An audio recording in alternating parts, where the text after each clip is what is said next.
নমস্কার, আমার রান্নাঘরে আপনাদেরকে সবাইকে স্বাগত জানাই। আজকে আমি অনেকদিন পর আরেকটা রেসিপি নিয়ে সামনে আসলাম। আপনারা দেখে নেন, আমি রান্না করব আজকে ফুলকপির ঘন্ট। আপনারা শুরু থেকে শেষ অবধি দেখে নেবেন। এই তরকারিটা আপনি রুটির সাথে খেতে পারবেন, গরম ভাতের সঙ্গেই খেতে পারবেন। আর এত রান্নাটা এত তাড়াতাড়ি হয়ে যায়। আমি সমস্ত রান্নাটা আমি প্রেসার কুকারে করে নেব। আপনারা দেখে নিন আপনারা কি কি লাগছে। আমি ফুলকপি ভালো করে ধুয়ে কেটে নিয়েছি, আলু কেটে রেখেছি, মটরশুঁটি রেখেছি, পেঁয়াজ কুচি রেখেছি, টমেটো কুচি, আদা রসুন বাটা, লঙ্কা কুচি। প্রেসার কুকার বসিয়ে দিয়েছি, তেল ঢেলে দিয়েছি। তেল গরম হয়ে গেছে, আমি ফোড়ন ঢেলে দিচ্ছি। আর লাগবে জিরা,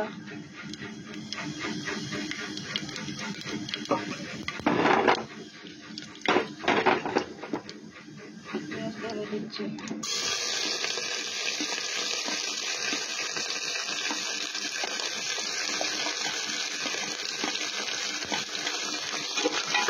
বাদামি করে ভেজে নিয়েছি, এখন দিয়ে দেবো আমি আদা রসুন বাটা।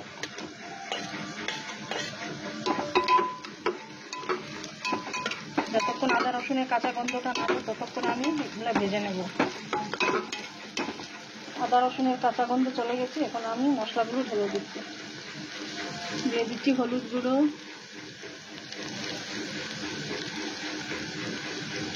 কাশ্মীরি লঙ্কা গুঁড়ো,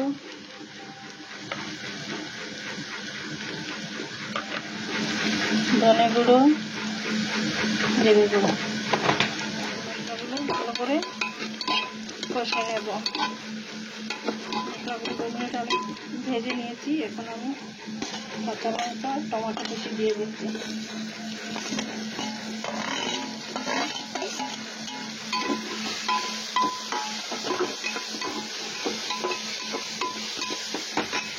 আমি পেঁয়াজ রসুন টমেটো আদা কুচি সব ভালো করে কষিয়ে নিয়েছি, তেল উপর ছেড়ে দিয়েছে, এখানে আলু ঢালে দিচ্ছি।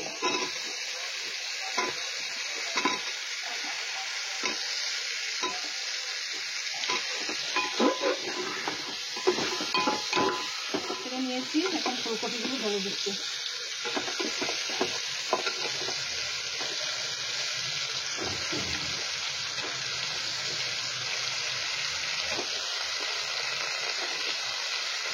আর সাথে ঢেলে দিচ্ছি মটরশুঁটি। এখন আমি ফুলকপি ভালো করে কষিয়ে নেব।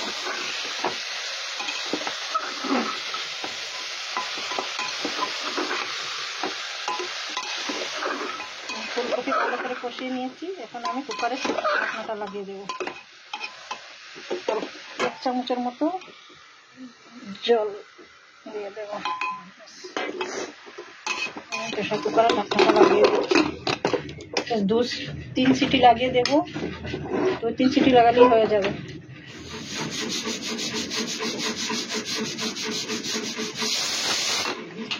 কুকারে সিটি বেরিয়ে গেছে, ঢাকনাটা খুলে দিয়েছি। এই দেখুন,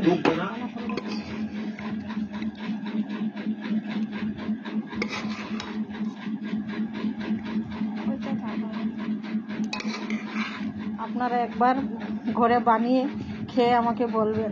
যদি আপনাদের এই রেসিপিটা ভালো লাগে আমাকে সাবস্ক্রাইব করবেন এবং লাইক করবেন। প্লিজ সাথে থাকবেন।